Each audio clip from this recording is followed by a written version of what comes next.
Okay, so here we are. We're at a place in Galloway called Car Care, and the car has not broken down, but the car has started leaking loads of coolant. So I'm actually very way down in the car. I overpacked it, and it's a low line car to begin with. So yeah, probably not the best idea having so much weight on it. I'm gonna have to get rid of some weight. And I was going down a track and there was loads of rocks in the track, and I ended up potentially, the guys don't actually think that that's what did it. So we'll have to find out tomorrow. We don't know yet. So basically, I was thinking I was in my little camper there, and in the car park of a garage, and I was like, I've actually been kind of delaying videos, number one, because there's days that I haven't been feeling the best, and I'm like, I just gotta get these videos out there. There's no excuse. And then today I was like, I feel quite good, but I'm not in a very beautiful place. And then I have to get over that as well. So these videos, you're going to have them in industrial estates, and even in industrial estates, there's beauty. Look at that, gorgeous. The guys in this mechanics are just ridiculously nice. I feel like I understand why so many people, when they go up to Scotland, you just see all these YouTubers, and all they talk about, look at this, scrap metal bikes, catalytic converters. What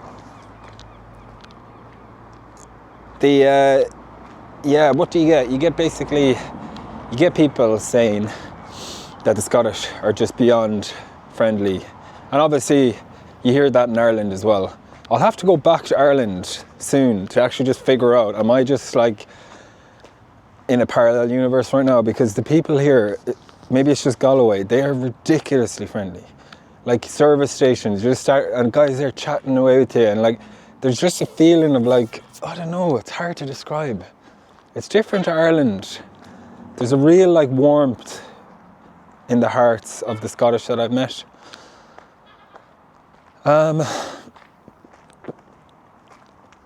So yeah, one of the things, so basically I'm on this journey of, right now I'm on the road, and I'm searching out locations, and I'm on a spirit quest.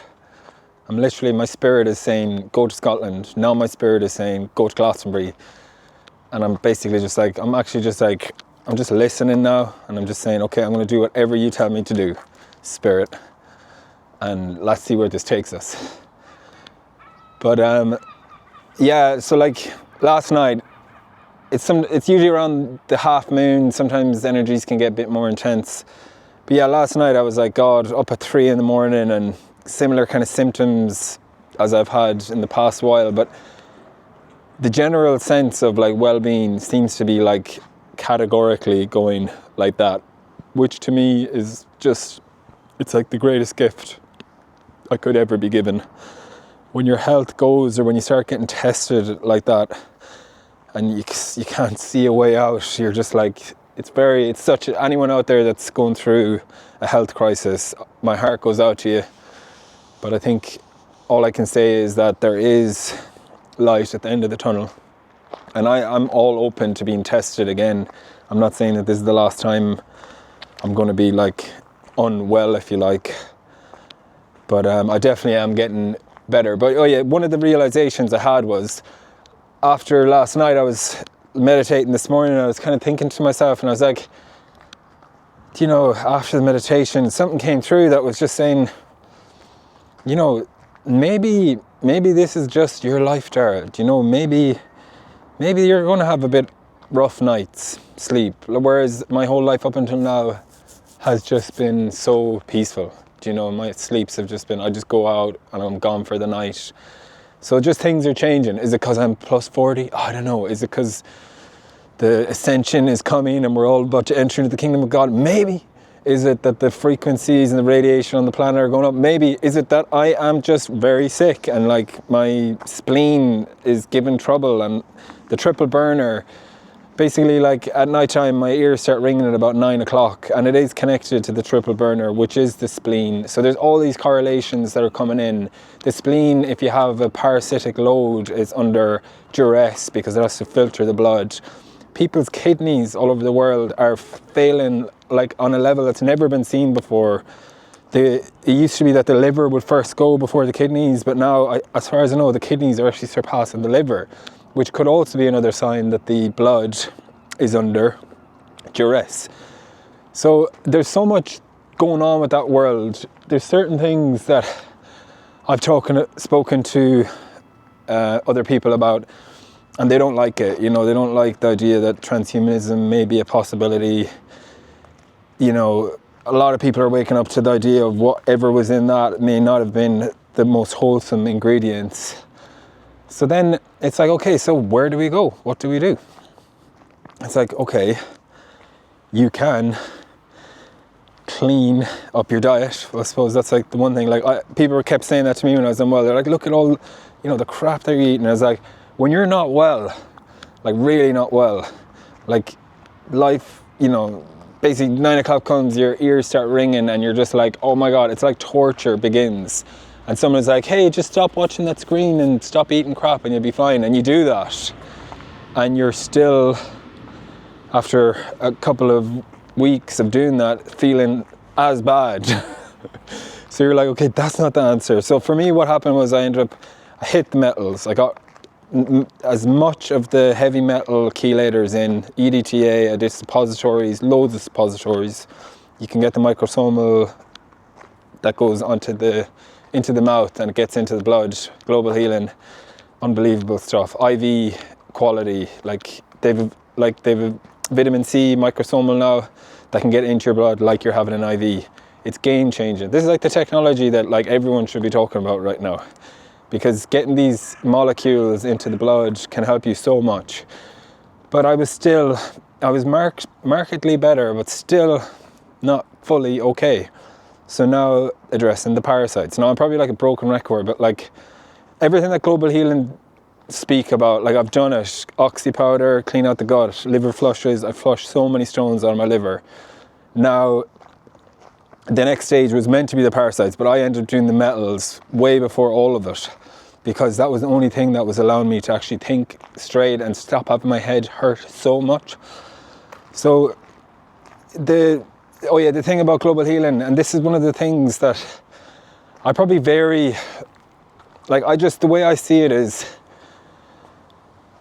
so many people feel like nature has the answer.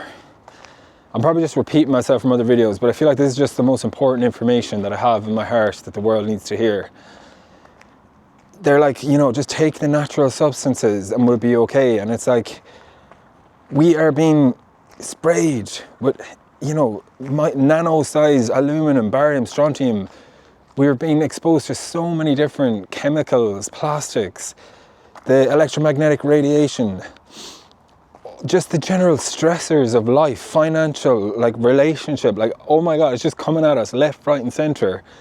And people are like, you know, just take your herbal remedy and do your herbal parasite cleanse. And it's like, from what I can garner from the research I've done, and I feel extremely qualified to talk about this stuff.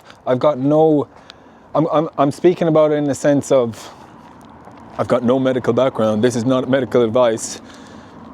This is like coming from my own personal experience. Do not take this as any kind of advice for anybody out there, ever. But I feel like an expert, if I had to be totally honest, because for the last 15 years, all I've done is research my health. When your health goes, like if you're talking to someone who's never been sick in their life and all they've done is gone to a college and like regurgitated information by a completely corrupt bunch of families that have like hijacked the universities, the hospitals, like, guys, wake up. Like, all I've done is try to figure this stuff out. And what I can say is I've figured it out. I'm like, get the metals out, get the parasites out. How do you do that? Global Healing, they're like, everything should be natural, even though they do honor some of the ones that I've been speaking about, the methylene blue, the DMSO, not sure what other one. And what they've actually done is created a separate website to sell those products, because they don't want to be linked to anything that is outside of the natural world, because there is such a huge number of people out there that are saying anything that's not from a plant or a tree or some type of, it's just not, like, it's not meant to be near us. And it's like, okay, in a world where we have not been completely hijacked, I would completely agree with that. I'd be like, yeah, guys, you know, we're not being exposed to the most unbelievable amount of toxins. But and we don't have like a parasitic infection that's probably even been like engineered to the point where we've got things growing inside us that we may have never even existed in nature. And it's like, we have, from what I can gather, from my experience on methylene blue, I'm like, that's an amazing molecule, compound. When I take that, like, I feel my whole spirit uplifting, and not in a like ecstasy synthetic way. It's like there's something magnificent about that substance. When I'm taking the albendazole, I can feel all of the parasites in my body slowly, like in my liver, in my spleen. What happened when I nearly died, I ended up at the age of 30, I ended up taking 2 over-the-counter worming tablets that you can literally buy at Boots in Galway City. And I took literally them and diatomaceous earth. Maybe a week or 2 prior that time frame, I had about 9 mercury amalgams removed. And what happened from the moment I took them for the space of about maybe 4 to 5 weeks is I actually slowly started to die. And that's like, you know, this is why I think I'm qualified to actually speak about this stuff. You know, I've made some like major errors. I like having all the mercury amalgams removed, even though I did them all professionally, paid big money to have it done, gas masks and everything. I should have spaced them out. I should have got like, you know, 2 done, 1 done every 6 months or something like that. So I was toxic with mercury, and then I did a parasite cleanse. And it basically just completely took my system out. And I had a thing called migration of parasites, where I could actually feel them crawling around my body, into my like eyes, around my brain, down to my feet. I felt like movement all over my body as I was slowly dying. And yeah, they basically ate away half of my, you know, 2 of my valves in my heart. They had to like put a mechanical valve on my heart to save my life and repair another valve. Then I came out of hospital and they're like, you're on 10 medications for the rest of your life. And one of them, if you come off it, you'll die. It kills 180,000 people every year, warfarin. I'm not on any medication right now, and I haven't been for probably the past 8-9 years. I came off them all ridiculously fast. My doctor warned me that I would die if I came off warfarin. And I'm still alive. I'm like, what I am, I know, I'm very extreme. Most people listen to this will say, that guy is like he's on another level of like idiocracy. But at the time, I was like, I prayed to God. I was like, God, I cannot live like this. I can't keep testing my blood every day, trying to hold a level of whatever the hell the measurement was. It was like, if you go over a certain amount, you'll have a brain hemorrhage. If you go under a certain amount, your valve will stop working. So I had to like watch every day what I was eating, and it was just a terrible way to live to begin with. And then it was like, this drug also kills 180,000 people every year, what I read back then. And then I was like, actually, let's see if we can do this another way.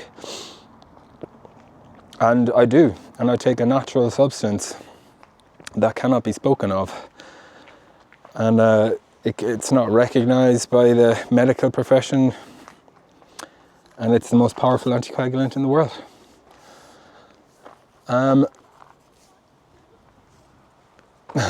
Look at these. Yummy. Oh my God. Oh, yum, yum, yum. Oh no. These are like so gorgeous. And look, they're hiding kind of behind the metal. Oh, blackberries. And they're actually sweet. So mad. Look at them, they're so juicy. Like, can you see that? Oh my god. They're so good. Anyways. Yeah. I think one of the things that I am going to try to bridge is people that are on the fence about the stuff like EDTA, methylene blue, this anti-parasitic drug that I'm taking at the moment.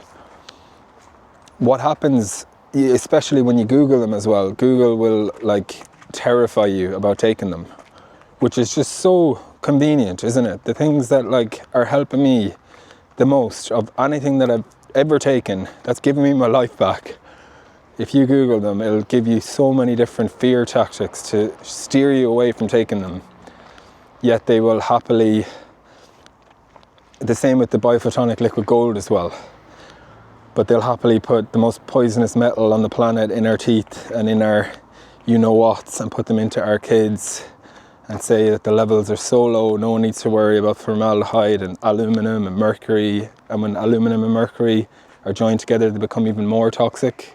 They don't talk about the synergistic way that these compounds work together. But anyways, look, that's just, the reality is, if people don't see it, they don't see it. But I think more and more people are starting to wake up.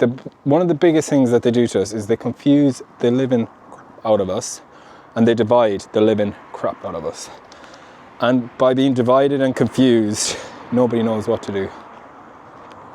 What is this? That's a Specialist Sports Solutions, a physical personal training massage place. Oh my god. Can you imagine going in there?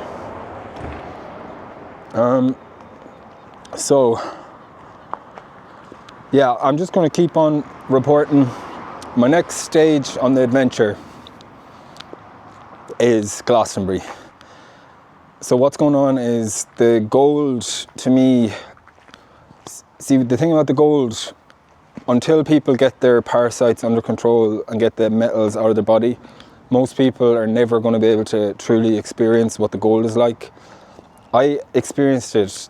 One of the first times I took it, I had such a profound experience that I just knew from that moment on that I was going to figure out how to make it, and that I was also going to basically show people what it can do. So there's the thing about it, it's like us. It's like our energy is so subtle.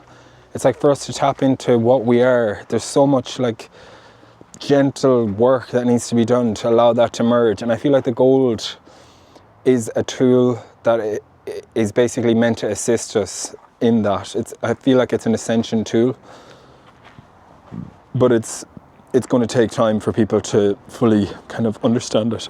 And I think I'm okay with that. I'm okay with waiting.